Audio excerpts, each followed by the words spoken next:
আল্লাহ তাআলা যে আমাদেরকে আগে আগে আসার তৌফিক দান করেছেন, এজন্য আমরা বলি আলহামদুলিল্লাহ। আজকে পবিত্র ঈদুল আজহার দিন। আজকের দিনে আমাদের জন্য প্রধান যে ইবাদত সেটা কি? সেটা হচ্ছে কুরবানি।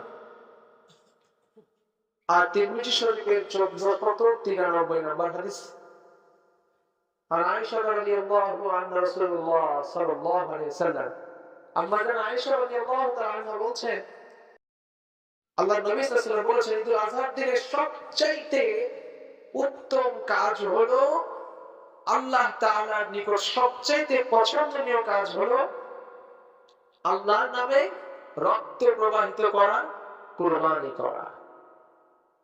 আর যদি কোনো ব্যক্তি কোনো পশু আল্লাহর সন্তুষ্টির জন্য কুরবানি করে, কুরবানি করার পরে সেই পশু তো আমরা খালি চামড়া আলাদা করে, মাংস আলাদা করে, মাংস খাই, মানুষকে খাওয়ায়, হাড্ডি গুলো বিভিন্ন জায়গায় ফেলে দেয়, চামড়া বিভিন্ন জায়গায় চলে যায়, হিসেব অনুযায়ী পশুদের কোনো অস্তিত্বই থাকে না।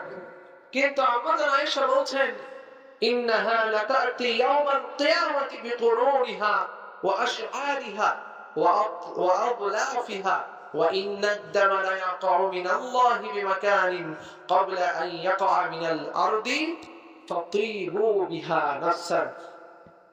আল্লাহর রাসূল সাল্লাল্লাহু আলাইহি ওয়াসাল্লাম বলেছেন, কুরবানির পশু জবাই করার পরে তার অস্তিত্ব বিলীন হয়ে যায়। কারণ হচ্ছে পশু খাওয়ানো হয়, মাংস খাওয়া হয়, হাড়-হাড্ডি গুলো ফেলে দেওয়া হয়। কিন্তু কিয়ামতের ময়দানে আল্লাহ তাআলার জন্য আপনি যে পশু কোরবানি করেছেন, সেটা যদি আপনার আল্লাহর ভয় হয়ে থাকে, কিয়ামতের ময়দানে এই পশুটা তার শিং, তার রক্ত, মাংস, শরীর পুরোটা অস্তিত্ব ধারণ করে কিয়ামতের ময়দানে আপনার জন্য দাঁড়িয়ে যাবে, সুপারিশ করবে। সুবহানাল্লাহ। আর এই কুরবানিটা কি? আল্লাহ রাসূল সাল্লাল্লাহু আলাইহি ওয়াসাল্লাম বলছেন কুরবানি সম্পর্কে, ইবনে মাজাহ শরীফের হাদিস 3127 নম্বর হাদিস, নবী সাল্লাল্লাহু আলাইহি ওয়াসাল্লামকে সাহাবায়ে কেরাম প্রশ্ন করলেন, ইয়া রাসূলুল্লাহ, মা হাদিহি আল-আদাহি, কুরবানিটা কি? নবীজি বললেন, সুন্নাতু আবিকুম ইব্রাহিম, কুরবানি হচ্ছে ইব্রাহিম, তোমাদের পিতা ইব্রাহিম আলাইহিস সালামের সুন্নাত। ইয়া রাসূলুল্লাহ, এতে আমাদের ফায়দা কি? নবীজি বললেন, বিকুল্লি শাআরাতিন হাসানা, কুরবানি যদি করো তো কুরবানির পশুর যত পশম আছে প্রতি পশমে পশমে একটা করে নেকি পাবে। সুবহানাল্লাহ। এই চিন্তা করে এক বাবা তার ছেলে ছাগল কুরবানি দিবে, খাসি, সকালবেলায় গোসল করাচ্ছে, বাবা বলছে সাবধানে, বেশি ডরাডরির দরকার নাই, পশম উঠলে কিন্তু নেকি কমে যাবে, যত পশম তত নেকি। তাহলে সকালবেলায় তো আমরা পশুটাকে গোসল করাই না, শ্যাম্পু দিয়ে ভালোভাবে মালিশ করে গোসল করাই। তো বাবা বলছে ছেলেকে যে সাবধানে, বেশি ডরার দরকার নাই, পশম যত উঠবে সওয়াব তত কমবে। আল্লাহ তাআলা বলেছেন পশমে পশমে সওয়াব, তার মানে যদি কোন গরুর পশম না থাকে তাহলে কি সওয়াব পাবে না? অবশ্যই পাবে। যদি পশম বেশি থাকে তো বেশি সওয়াব, কম পেলেও আল্লাহ বেশি সওয়াব দিতে পারে। আল্লাহ তাআলা বলেছেন, তোমার অন্তরের অবস্থার ভিত্তিতে কুরবানি কবুল করে থাকি, তাই খালেস নিয়তে কুরবানি করতে হবে। আর এই কুরবানিটা আল্লাহ তাআলা প্রত্যেক উম্মতকে দিয়েছেন। এখানে আল্লাহ বললেন যে তোমরা যেটা কুরবানি করো ইব্রাহিম আলাইহিস সালাতু ওয়াস সালামের সুন্নাত। প্রত্যেকটা জাতির জন্য কুরবানি ছিল। সূরা ফাতির 34 নম্বর আয়াতে আল্লাহ বলেছেন যে প্রত্যেকটা জাতির জন্য আল্লাহ তাআলা কুরবানি বিধান করে দিয়েছেন, যাতে করে মানুষগুলো তাদের পশু জবাইয়ের সময় আল্লাহ তাআলার নাম নেয়, আল্লাহ তাআলার নাম নেয়। এই জন্য আল্লাহ তাআলা কুরবানি বিধান করেছেন। তার মানে কুরবানির একমাত্র উদ্দেশ্য হলো আল্লাহ তাআলাকে স্মরণ করা, আল্লাহর নাম নেয়া। নবুয়তের পূর্বে মক্কার কাফেরেরা কাবা ঘরের পাশে পশু জবাই করত, এরপরে রক্তগুলো নিয়ে কাবা ঘরের দেয়ালে লাগাই দিত, এবং সেখানে ছিল 360টা মূর্তি। তাদের মধ্যে নারী মূর্তিদের মধ্যে প্রধান ছিল উজ্জা। এখন তো আমাদের মা বোনেরা, আমরাও কিছু একটা বিপদ হলে উজ্জা কি হলো, হাত থেকে প্লেট পড়ে গেছে উজ্জা, এরকমটা বলে না আমাদের মা বোনরা? এটা বেশি বলে। আজকে জানে উজ্জা হচ্ছে কাফেরদের নারী মূর্তিদের মধ্যে প্রধান মূর্তি ছিল। তো বিপদের সময় আপনি উজ্জাকে ডাকবেন না আল্লাহকে ডাকবেন? অবশ্যই আল্লাহকে ডাকতে হবে। তাহলে বিপদ হলে মা বোন যারা আছেন এবং আমরাও ভালো করে মনে রাখবো যে কিছু একটা ঘটন হলেই একেবারে আমাদের মুখের নাগালে থাকে উজ্জা। তো এই উজ্জা শব্দটা বাদ দিতে হবে। তার উজ্জা এটা একটা মূর্তি, এটা তাদের একটা বানানো দেবতা কাফেরদের। তাই উজ্জা বলবেন না, এখন থেকে বলবেন কি আল্লাহ। আল্লাহকে ডাকবেন, উজ্জাকে না। আল্লাহকে ডাকলে আল্লাহ তাআলা সমাধান করতে পারবে, উজ্জা কোনো সমাধান করতে পারবে না, উজ্জা ডাকবেন। তো তারা মনে করতো যে এই রক্তগুলো কাবার দেয়ালে লাগায় দিলে তাদের দেবতাগুলো খুশি হবে, এবং তারা এই পশুগুলো জবাইয়ের সময় তারা নাম নিত, বিভিন্ন দেবতার নাম নিত, লাতের নাম নিত, মানাতের নাম নিত, উজ্জার নাম নিয়ে পশু জবাই করত। বিসমিল্লাহ বা আল্লাহর নামে পশু জবাই করত না।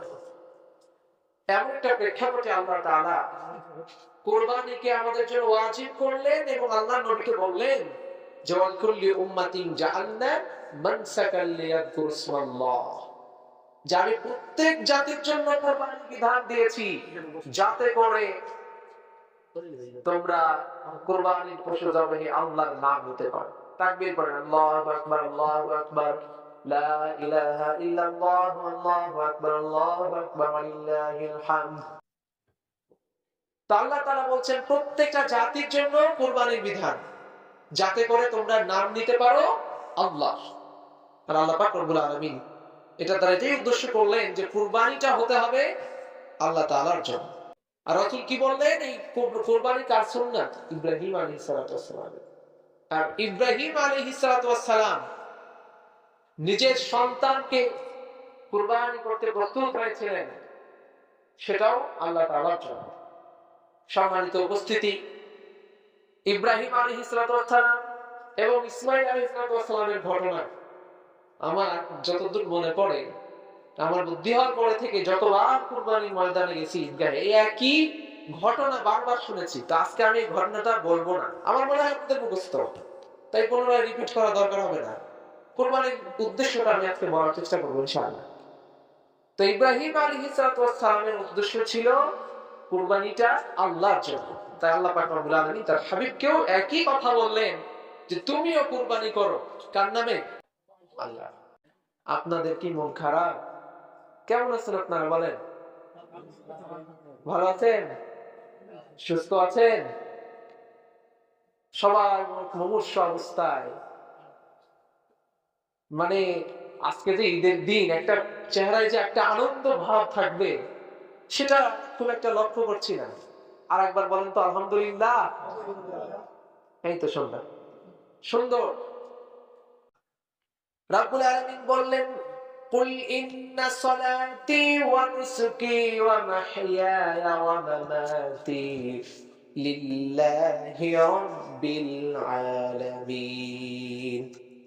আল্লাহ পাক রব্বুল আলামিন বললেন, হে রাসূল আপনি ঘোষণা করেন নিশ্চয় আমার নামাজ, আমার কুরবানি, আমার ইবাদত, আমার জীবন, আমার মরণ, এই সব কিছু আল্লাহ তাআলার জন্য, যিনি সমগ্র জাহানের প্রতিপালক, আল্লাহর জন্য। তাহলে আমার নামাজ কার জন্য? আল্লাহর জন্য। আমার কুরবানি কার জন্য? আল্লাহর জন্য। আমার জীবন অর্থাৎ জীবনের সময়টা, এই সময়টা কার জন্য? আল্লাহর জন্য। এবং আমার মরণটাও হবে আল্লাহর জন্য। তাহলে কুরবানি যেহেতু আল্লাহর জন্য করি আমরা, তাহলে পশুগুলো জবাই করে সব পশুগুলোকে একত্রিত করে একটা রকেটে উঠায়া আসমানের উদ্দেশ্যে পাঠাই দিই আমরা, নাকি? কুরবানি করি কার জন্য বলেন? কিন্তু পশু কি আল্লাহ নিয়ে যায়? সবগুলো কি আল্লাহ তাআলা নিয়ে যায়? সব থেকে যায়। আল্লাহ বলছেন সূরা হজ্জের 36 নম্বর আয়াতে, এই কুরবানির পশুগুলোতে তোমাদের জন্য কল্যাণ রয়েছে। ফাইদা ওয়াজাবাত জুনুবুহা ফাকুলু মিনহা ওয়া আত'ইমুল কানিআ ওয়াল মু'তার। আল্লাহ তাআলা বলছেন কুরবানির পশুগুলো তোমরা জবাই করার পরে সেটা যখন জমিনে কাত হয়ে শুয়ে যায় সেখান থেকে তোমরা খাও, এবং কানিআ ওয়াল মু'তার, অভাবগ্রস্ত এমন যারা মানুষের কাছে বলতে পারে, ভিক্ষুক যারা চাইতে পারে তাদেরকে দাও। আর এমন অভাবগ্রস্ত যারা আসলে অভাব কিন্তু মানুষের কাছে বলতেও পারে না, মধ্যবিত্ত, নিম্নবিত্ত, এমন অনেক মানুষ আছে যারা চাইতে পারে না কিন্তু প্রয়োজন, এমন মানুষদেরকে দাও। কুরবানির পশু তোমাদেরই থাকবে, তোমরা খাও এবং এমন মানুষদেরকে বিলায় দাও। লা ইয়ানালুল্লাহু লুহুমুহা ওয়ালা দিমাউহা ওয়ালাকি ইয়ানালুহুত তাকওয়া মিনকুম। তোমাদের কুরবানির পশুর রক্ত, মাংস, পশম কোনো কিছুই আল্লাহর কাছে পৌঁছায় না। আল্লাহ তাআলা শুধু তোমাদের অন্তরের তাকওয়া দেখেন। তাহলে এটা শুরু থেকে একটু মিলান। কুরবানিটা কার জন্য বলেন? আবার বলেন, আল্লাহর জন্য। কুরবানি আল্লাহর জন্য, কিন্তু কুরবানি করছি আল্লাহর জন্য, তবে সবকিছুই আমাদেরই থাকে। সবকিছু আমাদেরই থাকে, চামড়াও আমাদের, মাংসও আমাদের, পায়ের নেহরিও আমাদের, সবই আমাদের। তাহলে আল্লাহর কাছে যাই কোনটা? আল্লাহ তাআলার জন্য করছি, কিন্তু সবই তো রেখে দিলাম কি? আমাদের অন্তরের নিয়ত, যে আমি কোন নিয়তে দিচ্ছি। আর এটাই হচ্ছে কুরবানির উদ্দেশ্য। এই উদ্দেশ্যটা হাসিল করতে হবে। কুরবানির উদ্দেশ্য হাসিল করতে হবে। কুরবানির আসল উদ্দেশ্য কাজী নজরুল বলেছিলেন, মনের পশুকে করো জবাই, পশুরাও বাঁচে সবাই। মনের পশুকে জবাই করতে হবে। কুরবানির পশু জবাই করার পরে পশু আমাদের থাকে, তো মনের পশুকে জবাই করে এটা আল্লাহকে দিতে হবে।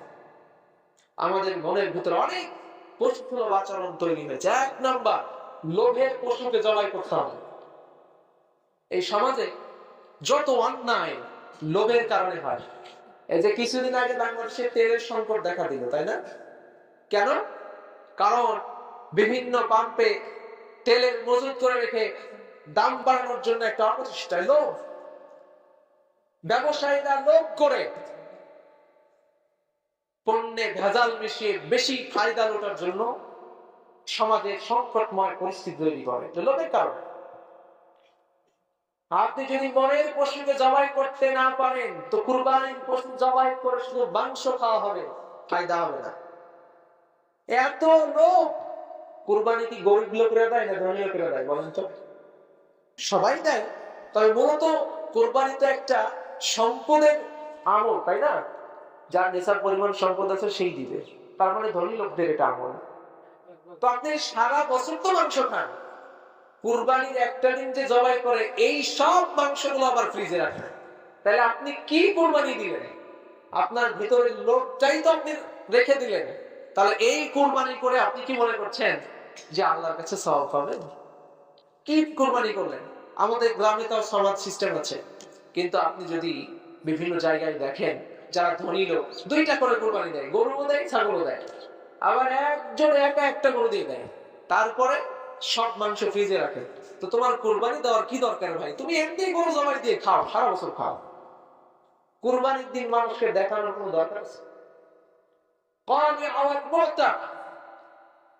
আমাদের সমাজে এমন অনেক মানুষ আছে যারা চাইতে পারেন, আপনারই ভাই আছে, আপনারই ভাতিজা আছে, অভাবে, মুখ লজ্জার কারণে, চোখ লজ্জার কারণে বলতে পারবেন।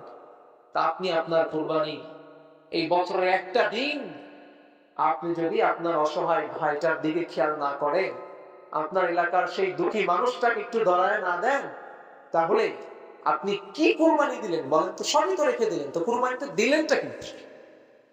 তাই আমাদেরকে এই লোভের পশুকে জবাই করতে হবে। লোভ মানুষকে ধ্বংসের মূল।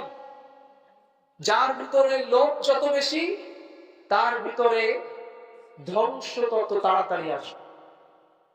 কারণ দুনিয়ার লোভ মানুষকে তিলে তিলে শেষ করে দেয়। নবীজি বলেছেন, যে ব্যক্তি লোভে পড়ে দুনিয়ার পেছনে ছুটতে থাকে, আল্লাহ তাআলা তাকে দুনিয়ার পেছনে এত ব্যস্ত করে দেন যে সেই লোকটা আরাম করার সময় পায় না। এজন্য খেয়াল করে দেখবেন, সমাজে যে যত বেশি ধনী ওর ঘুম তত নাই, ও তত ছুটে। খেয়াল করে দেখবেন, টাকা বেশি আরো ছুটে, আরো চায়, ছুটতেই থাকে। কিন্তু একটা গরিব মানুষ দিন আনে দিন খায়, আরামে রিল্যাক্সে থাকে, সারাদিন খাটে, রাত্রেবেলা আরামে ঘুমায়। কিন্তু ধনী লোকটা আরামের ঘুম হয় না, আরামের ঘুম হয় না, ছুটতে থাকে। আল্লাহ তাআলা তাকে ব্যস্ত করে। এজন্য আল্লাহ পাক রব্বুল আলামিন বলছেন সূরা তাগাবুনের 16 নম্বর আয়াতে, লোভ লালসা থেকে যারা তাদের অন্তরকে মুক্ত করতে পারবে তারাই সফল কাম। সুবহানাল্লাহ বলেন। দুনিয়ার প্রতি আপনি যত কম লোভ করবেন, আখিরাতের প্রতি আপনার গুরুত্ব তত বেশি বেড়ে যাবে। তাহলে এক নাম্বার, আমাদের মন থেকে লোভের পশুকে জবাই করতে হবে। আজকের দিনের কুরবানির শিক্ষা, উদ্দেশ্য, লক্ষ্য এটা 5টা বলবো ইনশাআল্লাহ। তাহলে এক নাম্বার, আমাদের ভিতর থেকে লোভের পশু জবাই করতে হবে। 2 নাম্বার, হিংসা এবং ক্রোধ। এটা আমাদের মানুষের ভিতরে এত বেশি যে পশুর থেকেও আমরা তিলে তিলে নিকৃষ্ট হয়ে গেছি। হিংসা, ক্রোধ এটা পশুদের আচরণ, এটা মানুষের আচরণ নয়। পশুরা দেখবেন, কুকুর দেখছেন না, একটা কুকুর যখন একটা হাড্ডি পায় আর একটা কুকুর যদি দেখে, পিছে পিছে দৌড় দেয়, ওর থেকে ওটা কেড়ে নিতে হবে। তো ওর বাবা কেন, আমি নিব। তাহলে হিংসা কুকুরের স্বভাব, ওর ভিতরে কোনো দিল নাই, ও বুঝে না, তাই ও দৌড় দেয়। কিন্তু মানুষের তো অন্তর আছে, মানুষের অন্তর থাকা সত্ত্বেও হিংসায় মানুষ জ্বলে পুড়ে যায়। তো হিংসা এমন একটা খারাপ জিনিস, আল্লাহ নবী বলেছেন, ইয়াকুম ওয়াল হাসাদ ফাইন্নাল হাসাদা ইয়াকুলুল হাসানাত কামা তাকুলুন নারুল হাতাব। হিংসা করবেন না, হিংসার পশু জবাই করতে হবে। ইসমাঈল আলাইহিস সালাতু ওয়াস সালাম, ইসমাঈল আলাইহিস সালাতু ওয়াস সালামের একজন সৎ মা ছিল। ইসমাঈল আলাইহিস সালাতু ওয়াস সালাম ওই দিন শুধুমাত্র আল্লাহর কাছে নিজের জানকে সুপর্দ করে দেয়নি, বরং হিংসার পশুকে জবাই করেছিলেন, রাগ ক্রোধকে জবাই করেছিলেন। বাবার প্রতি রাগ হওয়ার কথা, যে এত বছর পরে বাবা এসে তুমি আমাকে জবাই দিতে চাও, রাগের পশুকে জবাই করেছিলেন, ধৈর্য ধরেছিলেন। তিনি প্রস্তুত হয়েছেন রবের সামনে নিজের জীবনকে উৎসর্গ করার জন্য। তাই হিংসার পশুকে জবাই করতে হবে। মনে রাখবেন, আল্লাহ নবীজি বলেছেন, যার অন্তরে হিংসা আছে, হিংসা মানুষের আমলকে এমন ভাবে ধ্বংস করে দেয় যেমন আগুন শুকনা কাঠকে পুড়িয়ে ছাই করে দেয়। আগুনের মধ্যে যদি শুকনা কাঠ ফেলে দেন, তাহলে কি শুকনার কাঠটা থাকবে? পুড়ে যাবে না? তো ঠিক তেমনি হিংসা মানুষের আমলকে পুড়িয়ে দেয়। আগুন যেখানে লাগে পুড়ে তো ওই জায়গায়। মনে করেন ওই পাড়াতে, গোয়ালের পাড়াতে ওইখানে আগুন লেগেছে, এখানে কি কিছু হবে না? ওইটাই করবে, ওইটাই করবে, এখানে কিছুই হবে না। তাই আপনি যার প্রতি হিংসা পোষণ করে রেখেছেন, আপনি নিজে জ্বলে পুড়ে মরবেন। যাকে হিংসা করলেন তার কিছুই হবে না, কারণ আগুন তো আপনার অন্তরে লেগেছে। যাকে হিংসা করছেন তার কিছুই হবে না, বরং আল্লাহ তাআলা তার মর্যাদা, সম্মানকে আরো বেশি বাড়িয়ে দিল। বলেন সুবহানাল্লাহ। আমাদের সমাজে হিংসা সব থেকে বেশি, কেউ কারো ভালো দেখতে পারে না। এটা এমন ভাবে আমাদের রক্তে মিশে গেছে যে এটা আজকের এই দিনে জবাই করতে হবে, জবাই করতে হবে, ত্যাগ করতে হবে। মানুষের ভালো দেখে মরবেন না, জ্বলবেন না। আল্লাহ তাআলার কাছে মানুষের ভালো দেখে আল্লাহ তাআলার কাছে দোয়া করবেন যে আপনিও যেন তার অবস্থানে যেতে পারেন। তা না করে আমরা তার ক্ষতি করার চেষ্টা করি সব থেকে বেশি। তাহলে হিংসার পশুকে কুরবানির এই দিনে জবাই করতে হবে। 2 নম্বর। 3 নম্বর, অহংকার। হিংসা এবং অহংকার এরা আপন 2 ভাই, আপন 2 ভাই, এক বাবার 2 সন্তান, তবে মা আলাদা। হিংসা, অহংকার। অহংকারের পশুকে আজকের এই দিনে জবাই করতে হবে। হিংসা কেন হয়? বিপরীত পক্ষের অহংকারের কারণে হয়। অহংকার কেন হয়? হিংসার কারণে হয়। তাই সমাজ থেকে যদি হিংসা দূর হয়, অহংকার দূর হবে। যে একটু ধনী, ওর থেকে নিম্নবিত্ত মানুষদেরকে সে মানুষই মনে করে না। ধনী লোকদের নিকটে যাওয়া যায় না, যে ধনী ওরা আরো চায়, গরিব লোকটার দিকে খেয়াল নাই। তো মানুষ অতি ছোট মনের মানুষ, ওকে যত নিচে নামানো যায়। যার ছেলে ডাক্তার, তার পা মাটিতে লাগে না। আর্মির চাকরি করে, পা মাটিতে লাগে না। আবার যে ছেলেটা মাঠে কাজ করে, ওই যে আর্মি চাকরি পেলো, ও আবার হিংসায় জ্বলে পড়ে গেল। দুই দিক থেকেই চাপা। কিন্তু যদি আমরা হিংসা ভুলে, অহংকার ভুলে সমাজে ভ্রাতৃত্বের বন্ধনে আবদ্ধ থেকে আমরা সবাই মিলেমিশে থাকতে পারতাম, তা আমাদের সমাজটা সুন্দর হয়ে যেত। কোনো হানাহানি থাকতো না, মারামারি থাকতো না, ভাই ভাই গন্ডগোল থাকতো না। আজকে ভাই ভাই বিল নাই, এক ভাই ধনী আর এক ভাই গরিব। ধনী ভাইরা গরিব ভাইদের দিকে ঘুরেও তাকায় না। আবার বিপরীত অবস্থাও দেখা যায়, যে ভাই ধনী তার গরিব ভাইদেরকে একটু দেখাশোনা করার চেষ্টা করে, তো ওই ভাইগুলো আবার বড় ভাইয়ের সম্পদ হিংসায় জ্বলে পড়ে মরে যায়। মানে যে যেটা করে তার বিপরীত ঘটে, যে যেটা করে তার বিপরীত ঘটে। যে যত বেশি মানুষের উপকার করে তার দুর্নাম তত বেশি হয়, ঠিক কিনা বল? যে যত মানুষের উপকার করার চেষ্টা করে তার দুর্নাম তত বেশি হয়, ঠিক বললাম? আর যে যত মানুষের থেকে দূরে থাকে, অহংকার দ্বন্দ্ব ভরে জমিনে চলাফেরা করে, তাকে নিয়ে মানুষ কথাও বলে না, বলে হ্যাঁ ভালো আছে লোকটা, ওইটাই ভালো আছে। কিন্তু যে লোকটা চেষ্টা করে তার আত্মীয় স্বজনকে একটু দেখে রাখার, বিপদে আত্মীয় স্বজনের পাশে থাকার, ওইটা তার আত্মীয় স্বজন তখন আর নিতে পারে না। তখন তার অসুবিধা হয়, যে রে আমাকে এটুকু দিল, আমাকে তাহলে দিতে পারতো, আমার কিন্তু আসলো না, তার দোষ বেশি। আরে একই বংশে আরেকজন আছে, সেও ধনী, ও কোনোদিন ঘুরেও তাকায় না, তাকে নিয়ে কোনো আলোচনা হয় না। এই হচ্ছে আমাদের সমাজের অবস্থা। তাই আমাদের অবস্থানকে পাল্টাতে হবে, পরিবর্তন করতে হবে। যারা ধনী আছেন, যারা একটু উঁচু পর্যায়ে আছেন, অহংকার করবেন না। আর যারা নিচে আছেন, বড়দেরকে দেখে হিংসা করবেন না।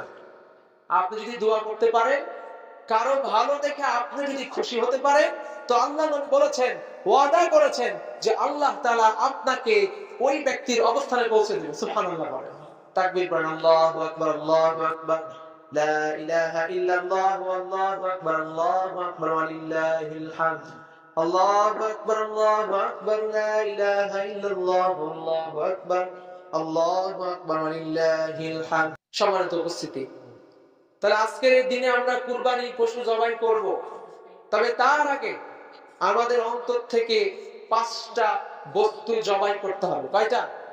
5টা। 3টা বললাম। 1 নাম্বার লোভ, লোভের পশুকে জবাই করতে হবে। পশুদের মতো লোভ করা যাবে না। আল্লাহ তাআলা যে হালতে রাখে, শুকরিয়া, আলহামদুলিল্লাহ। পশুদের মতো লোভ করবেন না। ছাগল দেখছেন না, গরু যতই খাক, যতই পেট ভরা খাক, খাবার দিলে তাও খায়, খায় না? খায় কি? আপনারা মনে হয় গরু ছাগল পোষেন না, তাই জানেন না মনে হয়। জানেন, ছাগল গরু পেট ভরার পরেও যদি খাবার দেয়া যায়, ছাগল গরু খায় কি খায় না বলেন? পাগলে কিনা বলে আর ছাগলে কিনা খায়, তো প্রবাদ বাক্য আছেই। তাহলে লোভ থাকবে ছাগলের, লোভ থাকবে গরুর। আপনি মানুষ, আপনার লোভ থাকবে কেন? আপনি তো ভরসা রাখবেন আল্লাহর প্রতি। কার প্রতি? আল্লাহর প্রতি। আর আল্লাহ বলেছেন, আল্লাহ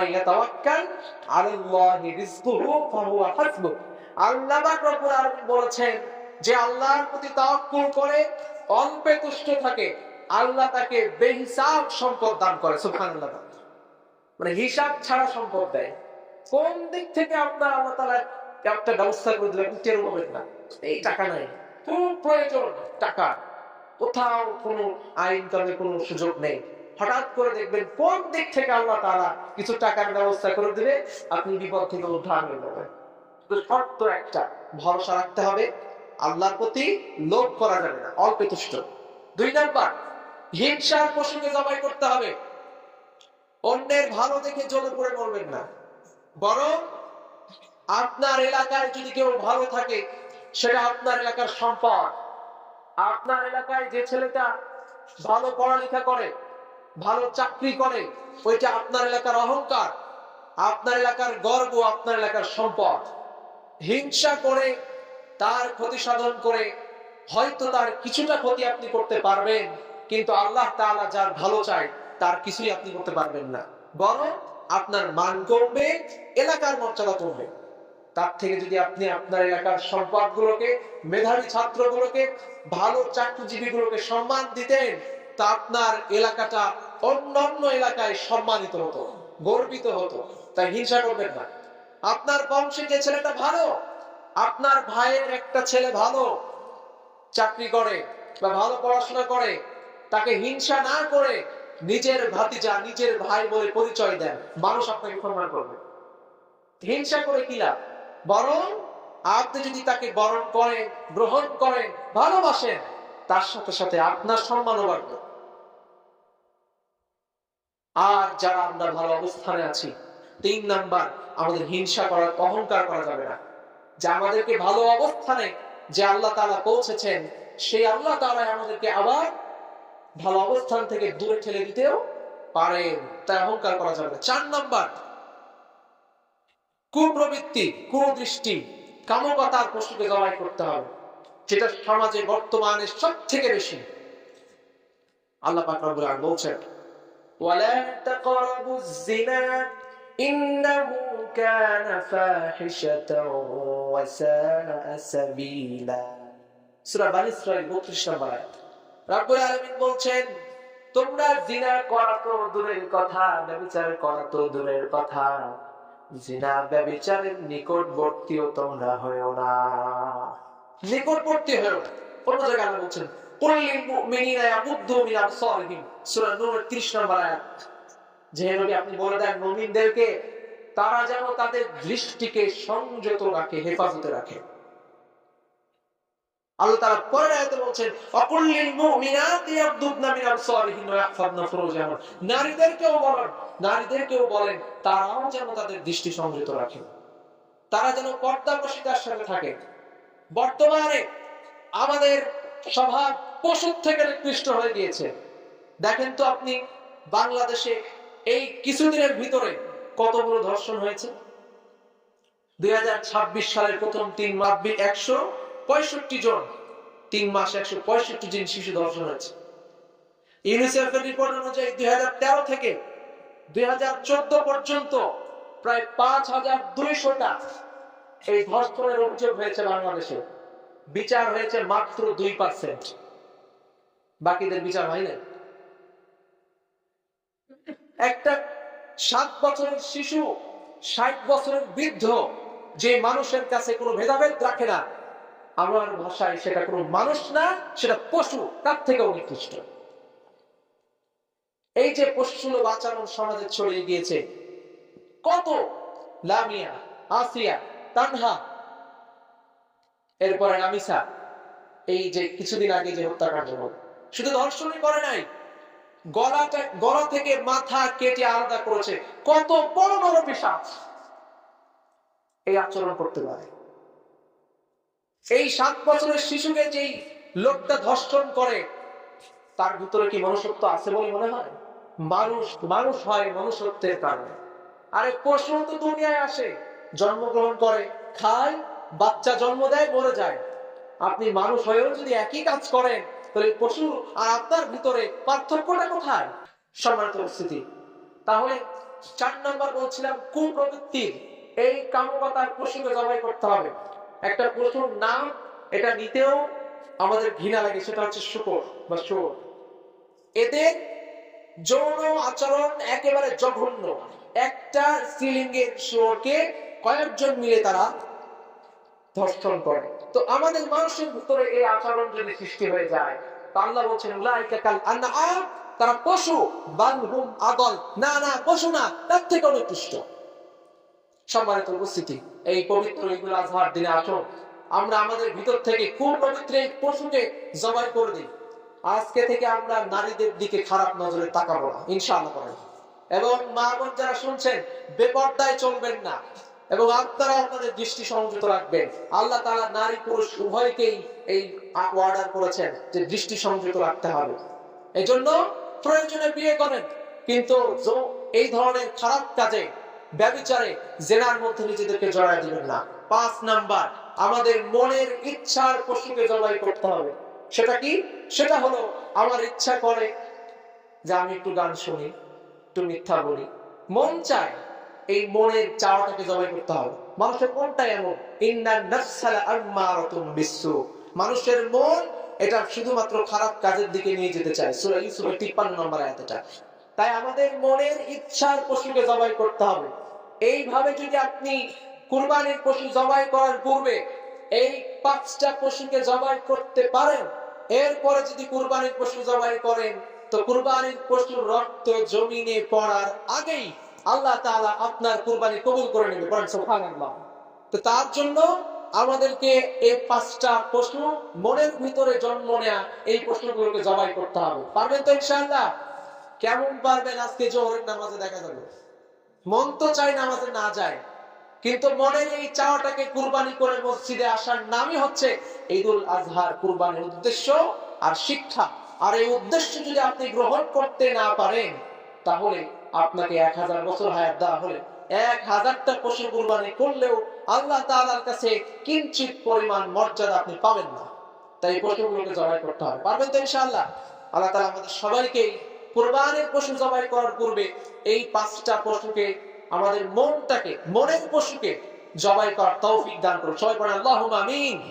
আর এটার জন্য সবথেকে উত্তম কাজ হলো করজে হাসানা, দান খয়রাত করা।